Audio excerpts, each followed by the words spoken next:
Ibi ni Ibikorwa TV.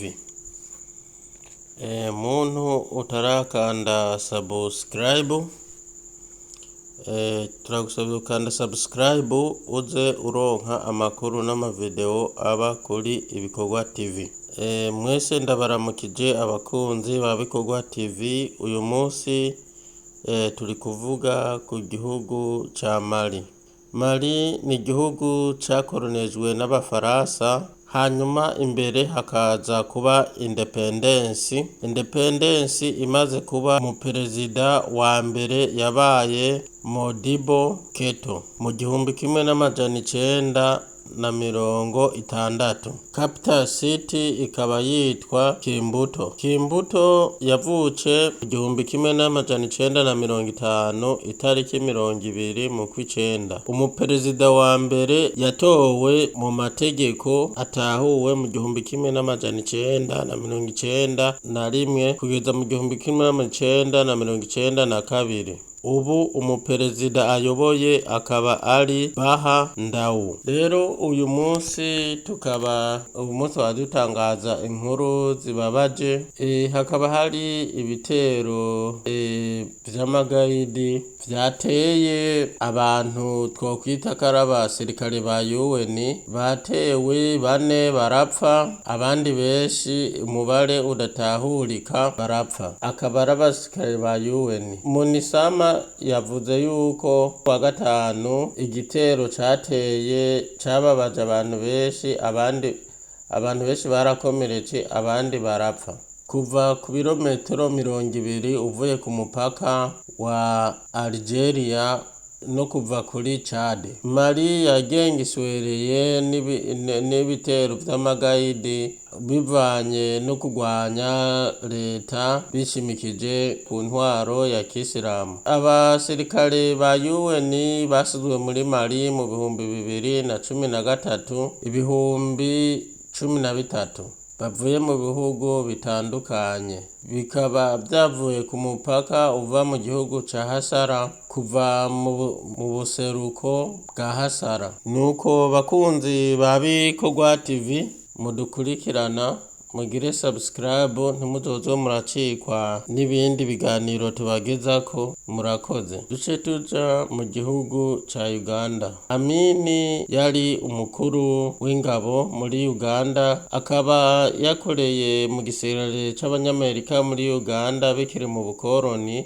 Hanyuma Abote akaza kuba perezida wa mbere mu Bugande. Amaze kuba perezida, hanyuma Amini Abote yari mu Bwongereza, hanyuma Amini avuga yuko ari perezida, Abote atari perezida. Abote yahungiye muri Tanzania n'abakunzi biwe, hanyuma Amini akora ubushotorozi bukomeye, ubwicanyi no kwirasira abatavuga rumwe. Mu nyuma asotora na leta ya Tanzania, ayitezaho ibitwaro bitandukanye, avuga yuko mu Kagera ari mu gihugu ciwe. Ariko ntivyamuhiriye nk'uko yabikoze, aratera igitero. Amaze kugitera atera muri Kagera, yagomba kuyifata ayishyire ibe igihugu ca Uganda, avuga yuko Kagera yanyazwe. Mu nyuma rero Nyerere perezida ntiyavyihanganira, hanyuma amaze kumusotora birengeje, avuga yuko nawene ari umukorera umuti, atomwihanganira ku ntuzenyi ku bitero